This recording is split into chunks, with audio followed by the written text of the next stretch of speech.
everyone. Thank you for coming back. My name is Sally, and today I thought we would make some jelly. I mentioned in one of my other videos that I need to make some jelly. I haven't made any in a while, and yeah, we like to put jelly on our toast and whatnot in the morning. So I need to get some jelly made, and I thought today would be a good day. It's kind of gloomy outside, and I'm gonna actually the recipe out of this Taste of Home's canning book.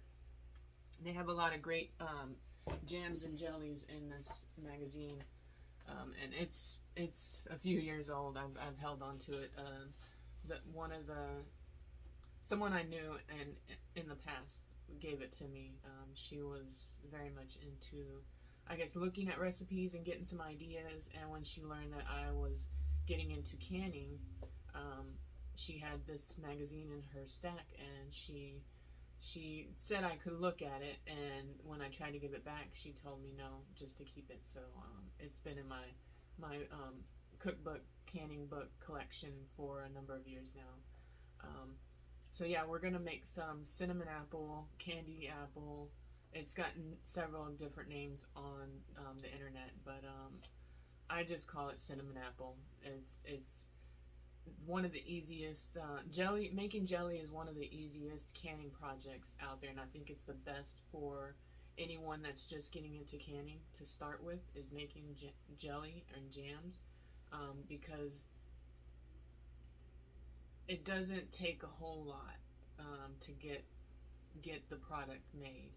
And if you especially for me, when I made my first batch and it came out the way that it was supposed to, it gelled with the pectin and it tasted really well.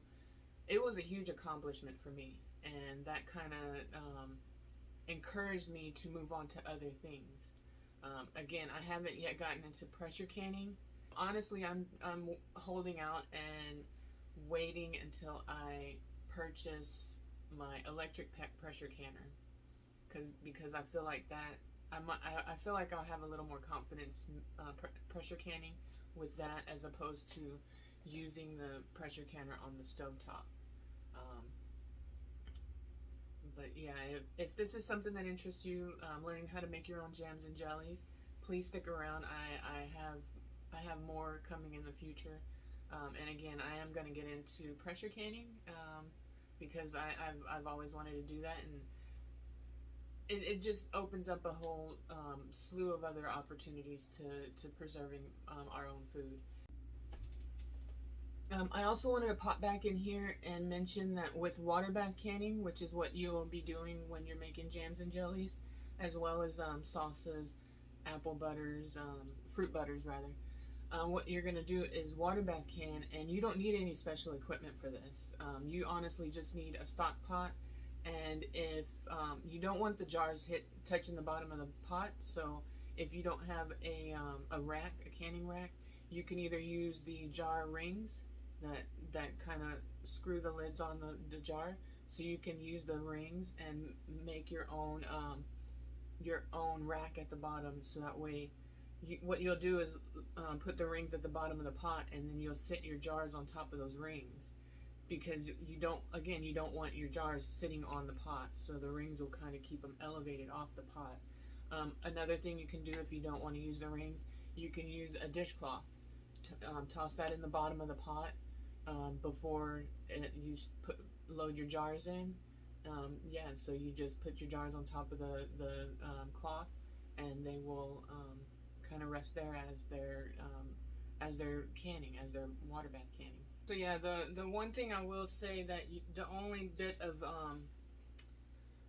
of special equipment I would say that you do need is a jar lifter. Looks like this thing. What you'll do is grab the jar, the top of the jar down here at the bottom, and squeeze it. And what this is so you can lower it down into the boiling water, or lift the jar out of the hot water to put it on the drying mat, because you can't just stick your hand in the hot water. So yeah, this is the only piece of special equipment I would say you would need for canning, water bath canning, is the jar lifter. Yeah, other than that, you just need a stock pot. You need something to keep the jar from, yeah, the jars from sitting on the bottom of the pot. But yeah, so stick around. Let's make some jelly. Okay, I have this recipe that I'm doing today is it says it'll make 13 8-ounce jars. But I always do 1 jar extra, so I have 14 jars. And in this pot here, I have 7 cups of apple juice. And I understand that it's at the bottom, but jelly can get kind of bubbly and it'll start splattering everywhere. So I found that the taller the pot, the stock pot that I use to make the jelly in, the jams and jellies, the better. The safer I feel from not getting splattered by that very hot boiling liquid. So again, 7 cups of apple juice. And when I'm making my jellies, I like to use juicy juice because it's 100% juice and no added sugar. So when you're making juice or when you're making jelly, you want to pick a juice that has no added sugar, because of course you're going to add a ton of sugar when you're making the jam and jelly or the jelly. So yeah, Juicy Juice is the brand that I tend to go for whenever I'm making my jelly. And to make jelly, you can really pick any flavored juice and make a jelly out of it. So yeah, 7 cups of apple juice in here, and I have 1 cup of red hot cinnamon candies. Pot here with the apple juice. And I'm going to turn this on and get the red hot candies dissolved in the apple juice. Let me see if I can get a little bit closer.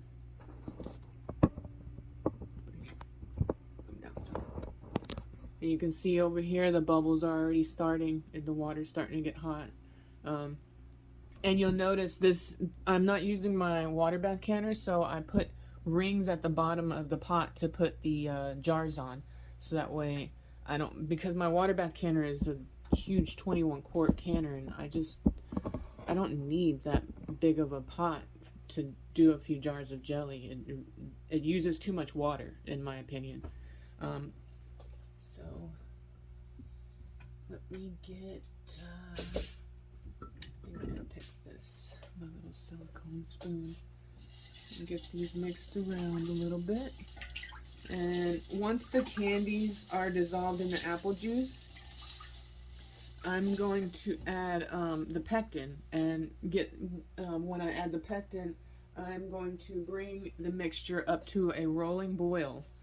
Once it's at a rolling boil, I'll add 8 cups of sugar in and bring it back to a rolling boil. When it gets to a rolling boil the second time after adding the sugar, I'll let it boil that way at a rolling boil, which is a boil that you can't stir down. So when you stir it, it continues to rapidly boil. So yeah, I'll let it boil for a minute and then remove it from the heat and fill my jars.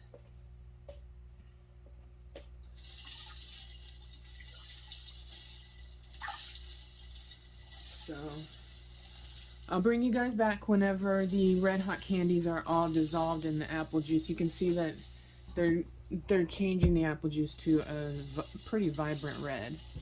So yeah, I'll bring you guys back in just a few minutes.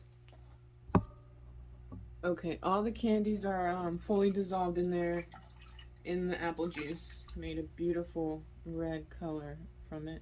And now I'm going to add 6 tablespoons of fruit pectin into the mix here.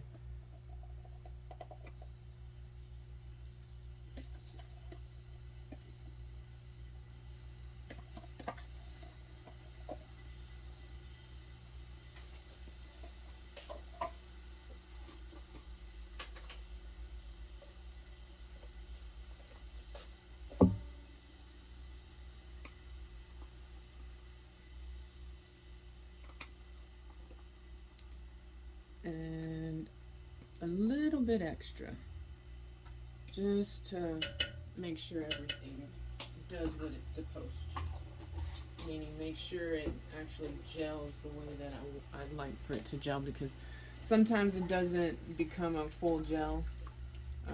It's a little softer, I guess you could say.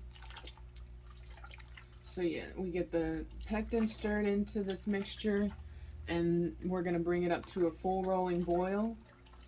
Let it boil bring it to a full rolling boil, and then we'll add 8 cups of sugar. Again, I know that's a lot of sugar, but it's not like we're eating spoonfuls of jelly out of the jar. We're spreading a little bit of jelly on, say, toast or something like that, a biscuit or something. So yeah, 8 cups of sugar, bring it back to a rolling boil and let it boil for 1 minute, and then pull it off the heat and fill our jars. I'll bring you back whenever it's at a rolling boil.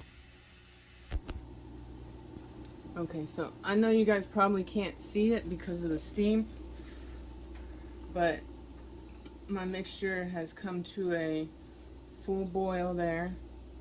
And I'm going to add my 8 cups of sugar. That's a lot of sugar.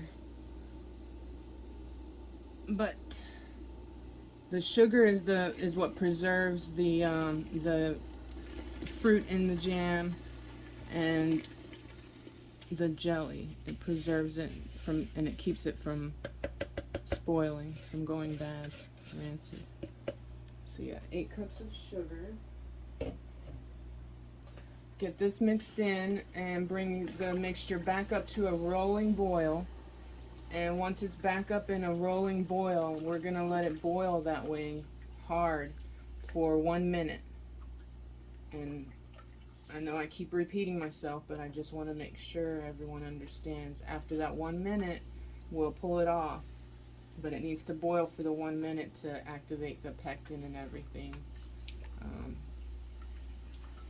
I can see it's already kind of starting to thicken, but yeah, we're gonna get it back up to the rolling boil and let it boil for a minute, and it'll produce this foam at the top. That's just from the boiling and whatnot. You can choose to either skim that foam off, or just fill it in your jar. It doesn't affect the product at all. It's more of an appearance thing. So if you don't want to see those bubbles at the top of your jelly, then yeah, you can skim it off. You can also throw a little tablespoon of butter, and that's supposed to keep it from foaming so much. But it doesn't bother me, so I just leave it as it is. I don't add the butter, and I just load whatever foam into my jars. It honestly isn't a whole lot, but there are a lot of people that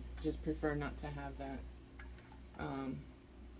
that appearance to their jelly. So yeah, we're gonna bring this back up to a rolling boil, and I'll bring you guys back whenever we're at a rolling boil.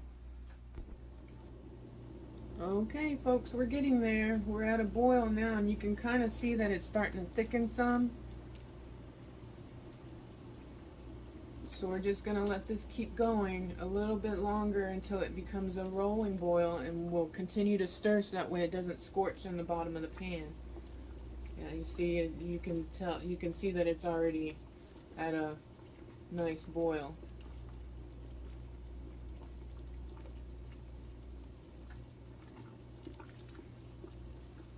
Alright, I'm going to go ahead and set my timer for 1 minute.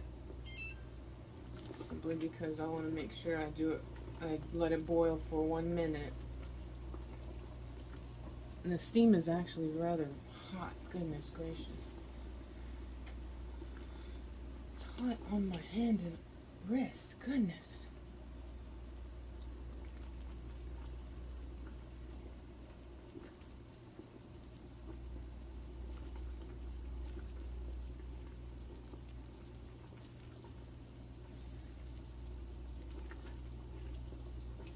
Another 25 seconds.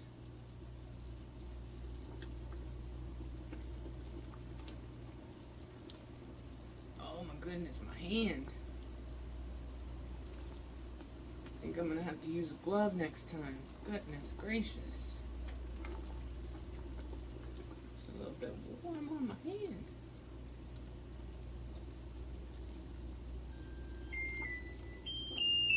Sorry, I know that's loud. It hurts my ears. Okay, ow, darn it. Alright, I'm going to get the jelly taken off the heat here. I'm going to get it set up on my counter right behind me. Oh, I hit my elbow on there. Okay, and this is the way that I like to set myself up. I have my little drying mat underneath here. I put a few towels on top of it because I don't like to make a mess on my drying rack or my drying towel. And these guys I just throw in the laundry once a week, so I don't mind make a mess here. I put a couple of paper towels down that I'm gonna put my ladle and my funnel, my jar funnel, because both of those are gonna get pretty messy with the jelly. I don't need to spill. I don't know what happened there. And I have the lids I'm using are stacked right here. My jar lifter, and I have my rings over there. So yeah, that's the way I like to set myself up. And so let's get these jelly jars filled. I also like to kind of make sure my pot is propped kind of on the edge with the handles away from where I'm going to be ladling the jelly from, so that way I'm not making a mess all over the handles. I don't know, I just try to make as little mess as possible. Alright, let's see here.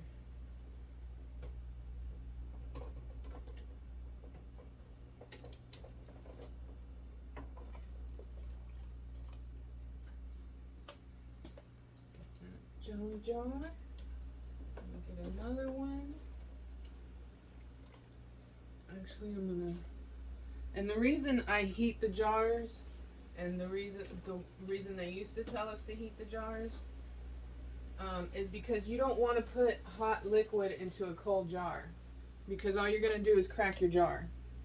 So you want to warm the jar up so that way you're putting hot liquid into a hot jar, and you don't run the risk of cracking your jar.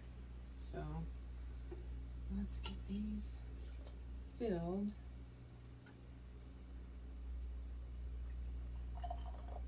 And yeah, it comes out kind of liquidy right now, but once it's gone through the whole canning process and you give it time to set, because normally with jams and jellies you want to give them about 2 weeks to set up. You can definitely use them beforehand, they just won't be set up the way that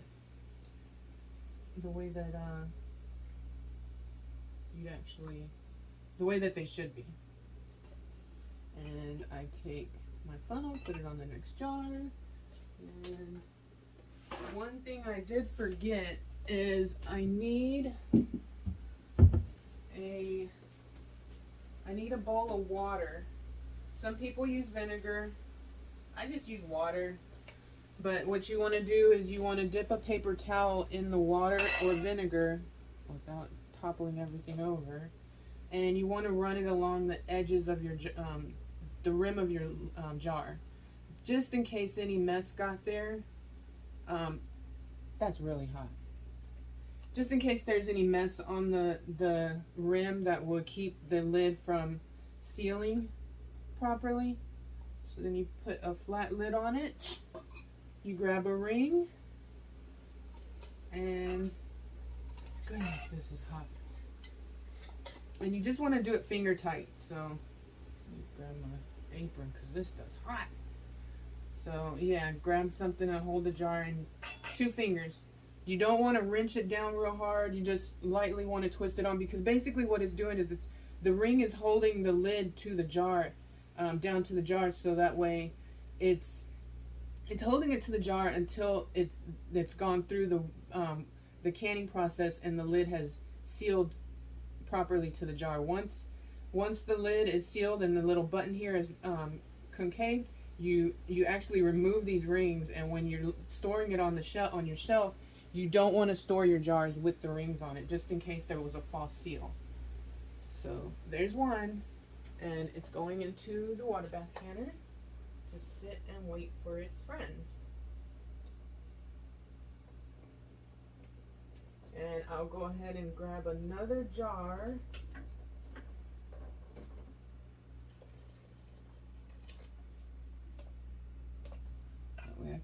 that one there.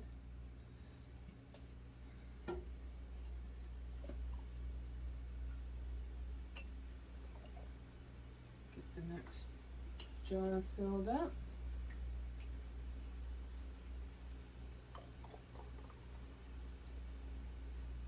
You want to go to about a 1/4 inch of headspace, which is the space you leave from the top of the jar to the liquid.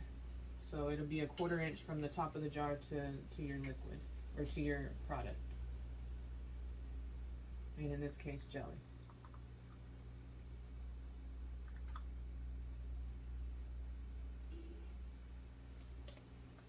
Remove my funnel, put it on, I'm gonna put it on this jar. Let me clean my rim. Goodness, that's warm. And I like to put the lids facing the little design on the jar. Put a ring on there, and that stuff is still hot. So we're going to get a fingertip tight. There's another beautiful jar of jelly going into the canner.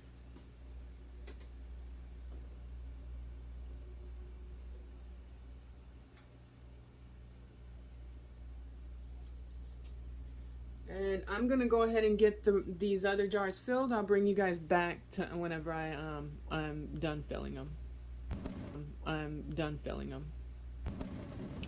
Okay, so I have the jars in my stock pot here at a very hard rolling boil, and it's gonna boil like that for 5 minutes. This is the processing time. After that 5 minutes, I'm gonna take them out and put them on a cool, on a towel. Not sitting directly on the cool counter, because again, hot liquid on a cool counter, or a hot jar on a cool counter, could crack the jar. So you want to put it on a towel to sit for 12 to 24 hours to cool down, and then you can test the lids and wash up the jars and put them on your shelf, so that way they can set up for the next couple of weeks. Or if you're real antsy and you can't wait, you want to taste the jelly, you can give it a day, let it set a little bit, and open a jar and give it a try. But yeah, I'll bring you guys back whenever I pull all the jars out of the canner and I have them sitting on a cool. Okay, well, I was hoping for an extra jar, because typically when I make jam and jelly, I do end up with one more jar than what the recipe calls for. But I actually only got the 13 jars, which is what the recipe said I would get. And I'm pulling the last 5 jars out of the canner now. You don't want to tilt your jar. If there's any water left at the top on the lid of the jar, it will either go down between the lid and the jar, or you can just take your towel and lightly tap it. But yeah, there are a couple of them that I'm still waiting for the buttons to pop in, but most of these have already popped, and they are going through their sealing process. You can see that it's a beautiful red. That's from the candies, the cinnamon candies. Red Hots, that's what they are. Sorry, I only use Red Hots for this jelly. I nothing else. I don't buy Red Hots for anything else but this jelly, because this is my husband's favorite jelly that I make. He'll eat the other ones, but this is the one that he always asks for. He'll even take this over apple butter.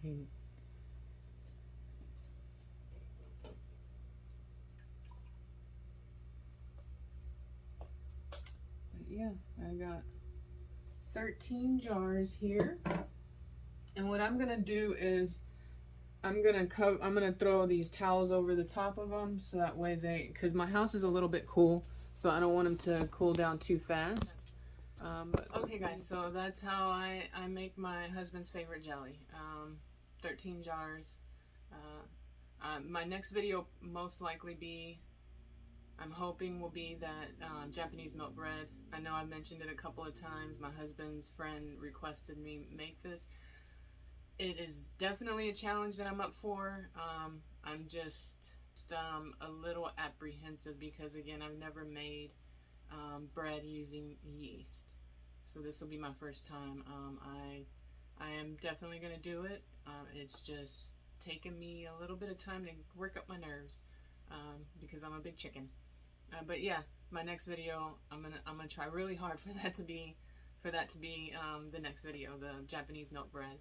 And I think the one after that, or another one coming in the future, will probably be some more jelly, or maybe some jam, because I like to make a lot of jam. I like to have the fruit in there. I don't like to just have the jelly, which is the juice of the fruit. I like to actually have the chunks of fruit. So yeah, I think I'm gonna make some more jam.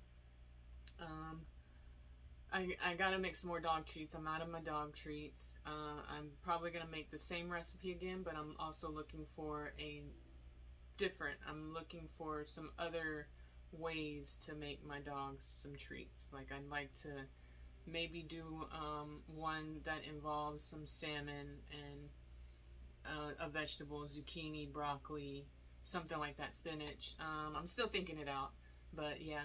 If you have any suggestions of something you'd like to see, please leave it in the comments below. I would appreciate that. I'm very interested in making different things and venturing out to see what I can actually make, what I can do with my my limited talents here. But yeah, any suggestions? Any Oh, there goes a ping from one of the lids ceiling. Yay. Anyway, yeah, if you like this, please consider subscribing, giving me a thumbs up, leave a comment if there's anything that you'd like to see, and I hope you have a great day, and I'll see you in the next video.